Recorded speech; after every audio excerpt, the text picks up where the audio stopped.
पाठ पढ़ा आसुंच कोमलमती छात्र छात्री हेले स्कूल परिसर में जमीचे आंठुआई पानी पानी भितर चली चली स्कूल जावाक पड़ुछि पिलांको केउठी अभिभावक कोल धरी पार कराउछंती तो केउठी हाथ धरी पानी भितर नेउछंती।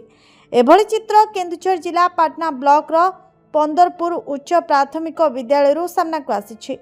लगाण वर्षा परे स्कूल परिसर रे एबे जलावन्न होई पड़िछि। आंठुए पानी कादुओ भितर यातायात करुछंती छात्र छात्री फल पोशाक बही बस्तानी जिनिस नष्ट होछि। ता सांगको पानी भितरे विषाक्त सरीसृप एवं विभिन्न पोकजोकर भय मध्य रही। वर्षा ऋतु आरंभरू समस्या लगी रही एजाए समाधान बाट फिटिनी। बारंबार प्रशासन एवं विभागीय अधिकारी को जणाइथिले मिलिनी सुफल। स्कूल पक्षरु मध्य समस्या नहीं अधिकारी जोगाजोग करा जायथिबा बेले मिलिनी संतोषजनक उत्तर। इठी प्रश्न उठुछि एमिति विपद संकुल परिवेश रे केमिति पाठ पढ़िबे पिला।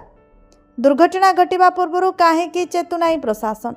तुरंत जल निष्कासन सह स्थायी ड्रेनेज व्यवस्था करने को दाबी करछंती अभिभावक एवं ग्रामवासी। केन्दुझरु दशरथ बारिक रिपोर्ट, जेबीआर ओडिशा।